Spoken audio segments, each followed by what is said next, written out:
Janda dua kali. Waalaikumsalam, jawab Berliana dan Bukades. Masuk room. Oh ya, ini kenalkan mahasiswi dari Jawa yang mau pengabdian di desa kita. Namanya Neng Berliana, ucap Bukades pada wanita itu. Arumi, sapanya memperkenalkan diri. Berliana, jawab Berliana membalas sapaan Arumi. Kenapa namanya mirip seperti mantan istri pertama Mas Dion? Batin Berliana bertanya-tanya. 1. Ayo Neng Berliana, kita makan malam dulu. Habis dari perjalanan jauh pasti lapar. Perut harus diisi terus istirahat. Supaya besok pagi semangat untuk mulai pengabdiannya. Kebetulan besok ada acara menanam padi secara serempak, ucap Bukades. Sama-sama Neng, jawab Bukades ramah. Akhirnya Bukades pun pamit sejenak memanggil suaminya di dalam kamar untuk keluar makan bersama. Sedangkan Arumi berada di dapur selama Berliana makan malam bersama Pak Kades dan Bukades. Seusai makan malam, Berliana bermaksud membantu dengan mencuci piring. Dan saat di dapur, tanpa sengaja dirinya bertemu Arumi yang ternyata masih berada di sana. Nama Mbak, Arumi ya tadi? Tanya Berliana sengaja berbasa-basi saat masuk ke dapur membawa piring kotor. Iya, Mbak. Sini biar saya saja yang membersihkannya, ucap Arumi seraya ingin mengambil piring kotor di tangan Berliana. Enggak perlu, Mbak Arumi. Kan saya sudah diberi makan gratis, jadi untuk cuci piring ini biar aku cuci sendiri saja, ucap Berliana menolak dengan sopan.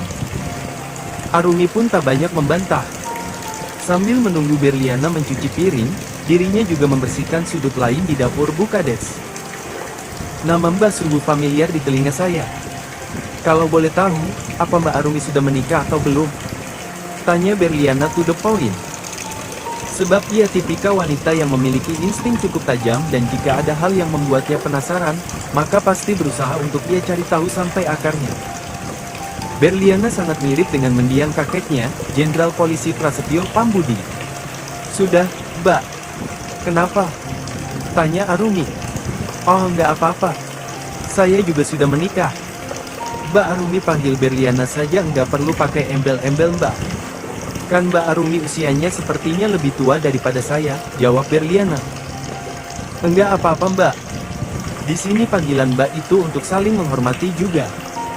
Enggak harus memandang orang yang dipanggil lebih muda atau lebih tua dari kita, tutur Arumi menjelaskan. Oh begitu, baiklah. Terserah Mbak Arumi saja, ucap Berliana. Selamat atas pernikahan Mbak Berliana dengan suami. Pengantin baru kok malah jauh-jauhan. Biasanya pengantin baru identik nempel terus kayak lem sama perangko, cicit Arumi berusaha ikut masuk dalam pembicaraan Berliana. Mbak Arumi tahu saya masih pengantin baru dari mana? Tanya Berliana terkejut. Sebab ia merasa hanya mengatakan menikah bukan berarti membeberkan detail fakta dirinya pengantin lama atau baru pada Arumi. Tatapannya sontak memicing pada Arumi. Dahinya pun berkerut penuh tanya di otaknya. Saya tahu, karena pernikahan Mbak Tempo lalu disiarkan secara live di salah satu stasiun televisi swasta. Kebetulan saat Mbak Berliana menikah, saya sedang berada di Nunukan. Membantu Bukades jadi juru masak di rumah Bupati. Di desa ini hanya beberapa rumah saja yang punya televisi dan tidak semua siaran televisi bisa kami terima dengan baik. Harap maklum jika di pelosok begini adanya, tutur Arumi dengan sopan seraya tangannya sibuk beres-beres. Oh, Mbak Arumi lihat acara pernikahan saya di televisi toh. Maaf jadi kelihatan kayak artis norak ya, perdana masuk TV bukan syuting sinetron tapi momen nikahan. Hehe, ujar Berliana seraya tertawa kecil. 1. Ia bernafas lega walaupun masih terasa ada kejanggalan pada hatinya akan sosok Arumi yang berdiri di hadapannya sekarang. Wajar kok, Mbak Berliana kan putri sulung Pak Kapolda Metro Jaya yang tersohor pastinya banyak disorot. Masuk televisi lumrah saja untuk ukuran sekelas keluarga Mbak. Kalau wanita kampung dan miskin masuk TV itu enggak cocok. Yang ada nantinya jadi bahan lelucon atau gosip, cicit Arumi seraya tersenyum kecil. Jangan salah, Mbak Arumi sekilas aku lihat cantik kok. Pembawaan Mbak itu kalem, lembut dan ramah. Pasti kalau jadi artis terkenal, enggak sombong. Berliana memuji Arumi dengan tulus tanpa maksud terselubung. Namun faktanya memang benar adanya. Walaupun Arumi hanya wanita desa, tetapi pembawaannya yang ramah dan lemah lembut pasti bisa membuat orang lain mudah menyukainya. Aduh, janda 2 kali seperti saya siapa juga yang suka, Mbak. Apalagi saya cuma perempuan mandul. Bahkan mendiang ibu saya adalah seorang kupu-kupu malam. Saya sendiri pun tidak tahu siapa ayah kandung saya. Karena hampir setiap hari lahan ibu saya ditanam benih dari pria hidung belang yang berbeda. Buffet. Keluh Arumi. Aduh, maaf Mbak. Kalau saya nggak sengaja jadi curhat kehidupan pribadi, ucap Arumi tulus meminta maaf pada Berliana karena murni keceplosan bukan dengan sengaja mengumbar aib keluarganya.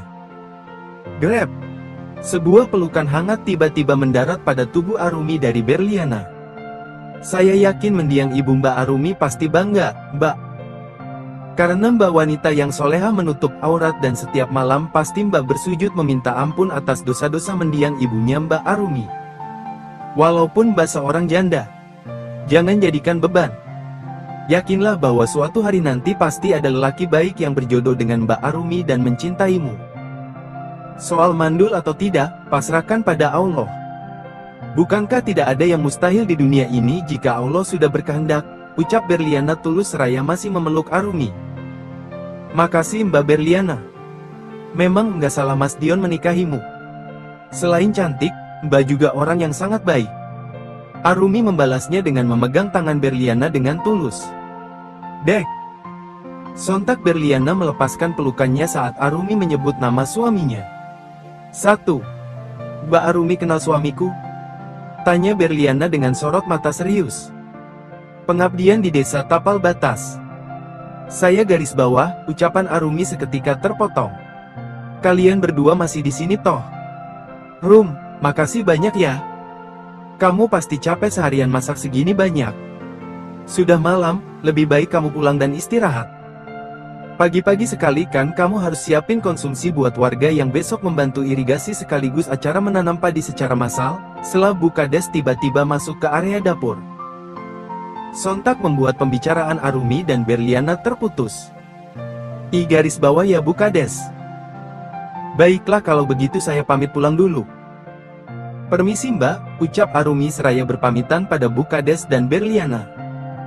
Iya, Mbak Arumi. Hati-hati di jalan. Sampai jumpa besok, ucap Berliana seraya menatap kepergian Arumi. Hati-hati, Rum. Bu Kades mengantar Arumi hingga ke depan rumah. Berliana hanya bisa mengikuti di belakang Bu Kades sambil melihat Arumi pergi menaiki sepeda kayunya.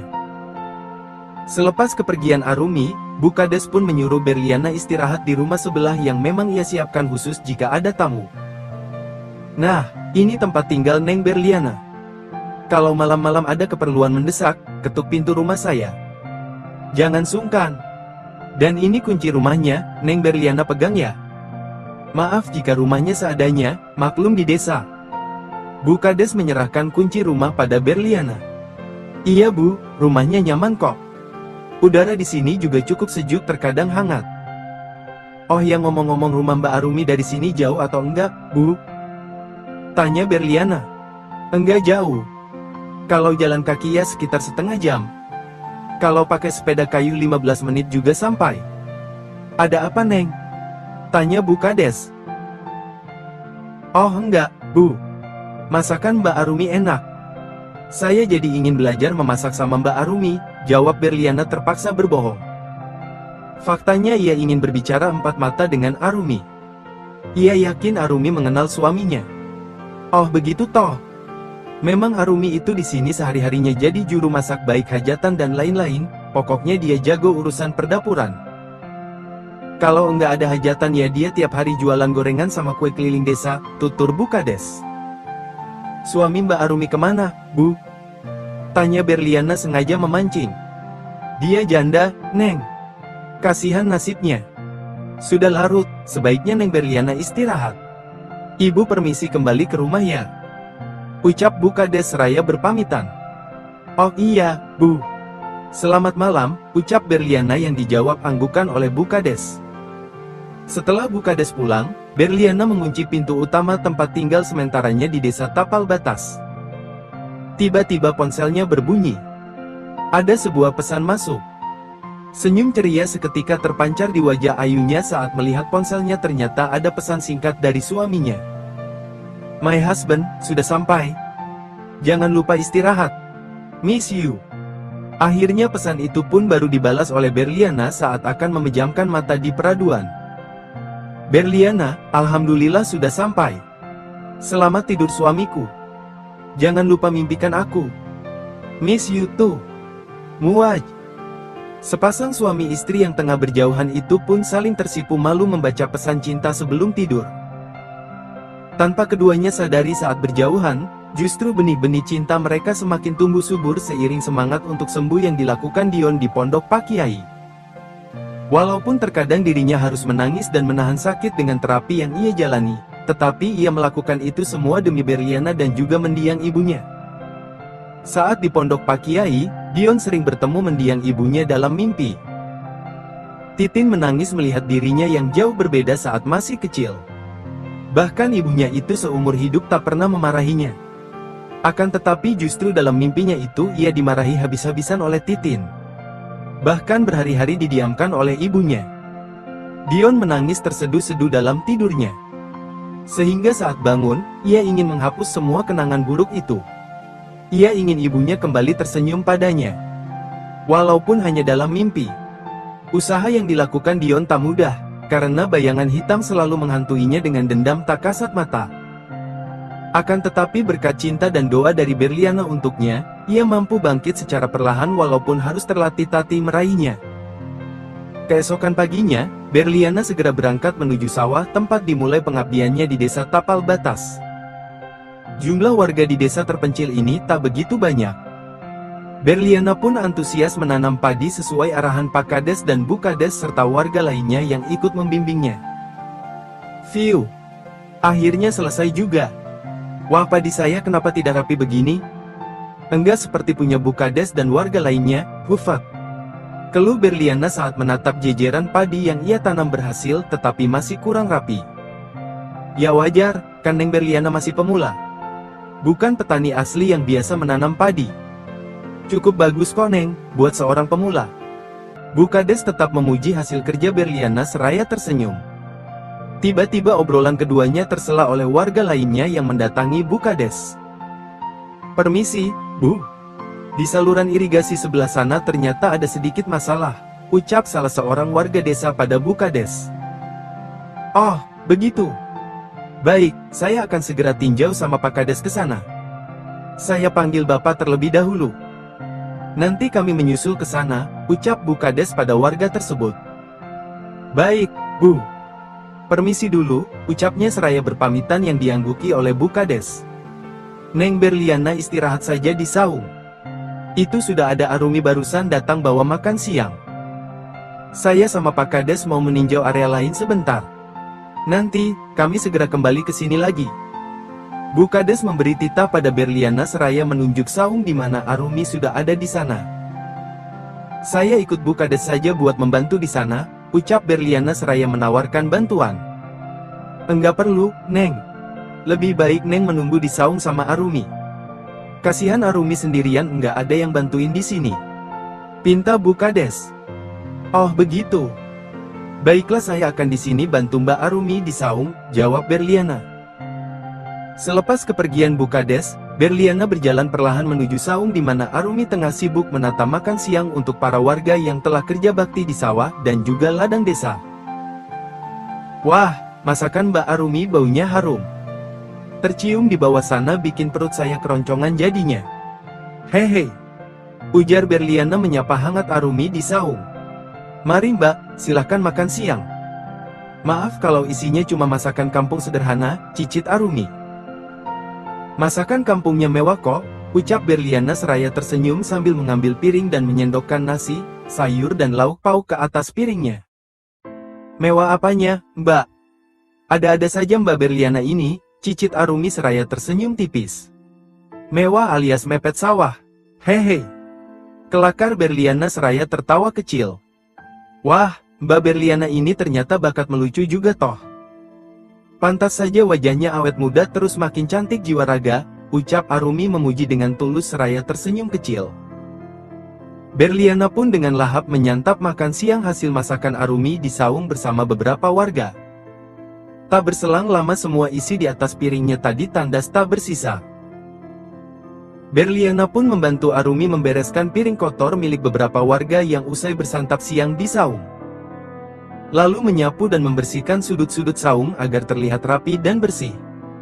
Dan kini suasana saung yang cukup sepi membuatnya leluasa bersama Arumi.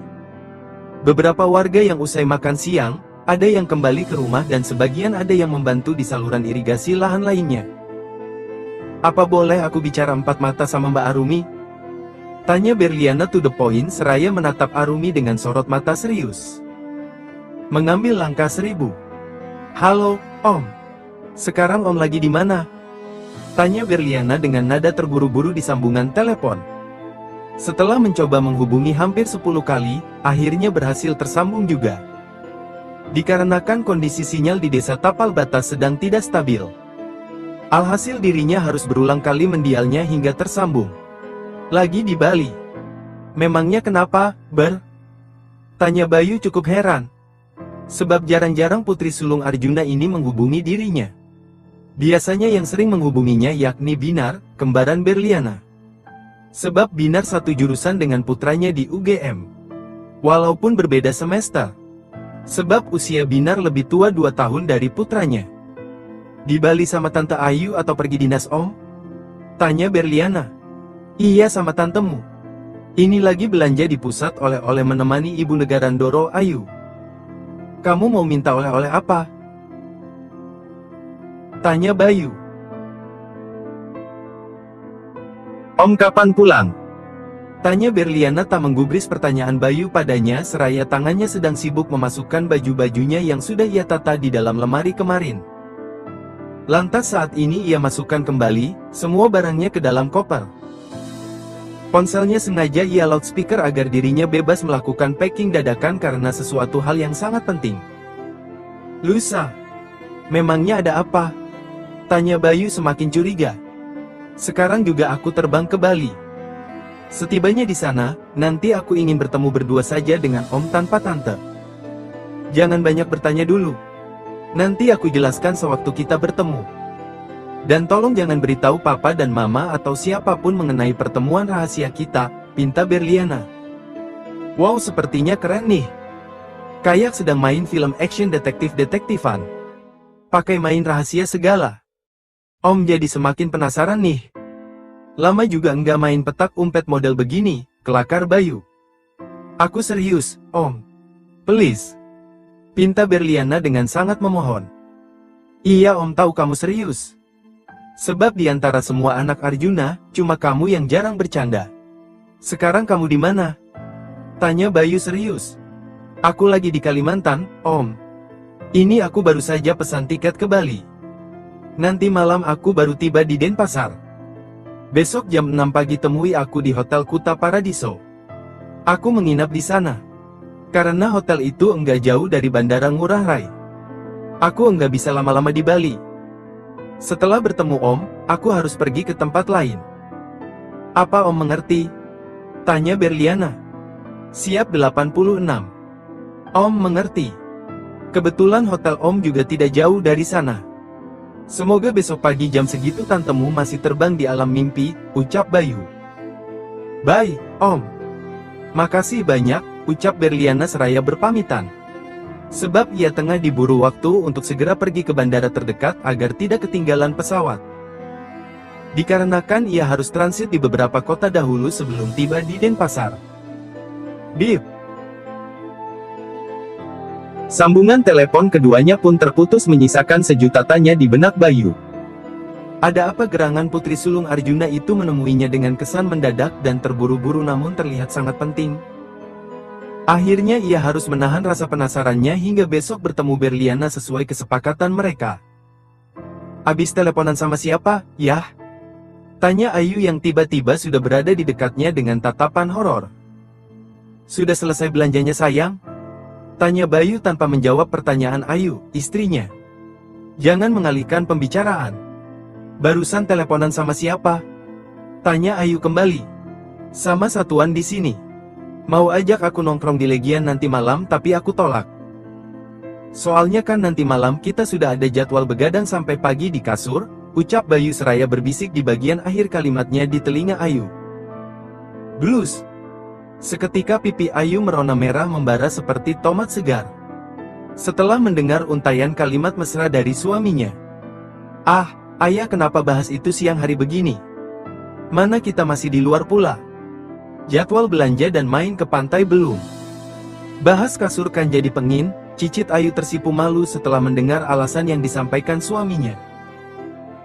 Padahal faktanya, Bayu terpaksa berbohong. Sebab Berliana tak ingin Ayu tahu kedatangannya di Bali. Ayah selalu ready 25 jam buat Ibun merem melek. Mau langsung tancap gas sekarang pakai gigi 4 apa nanti malam? Ucap Bayu sengaja menggoda istrinya. Ya sudah ke pantainya besok saja. Sekarang tancap gas tapi pakai gigi 2 dulu, yah. Ibun takut tepar duluan sebelum acara puncak. Nanti malam baru pakai gigi 4, bisik Ayu mesra di telinga Bayu. Untuk Ibun seorang, apapun itu.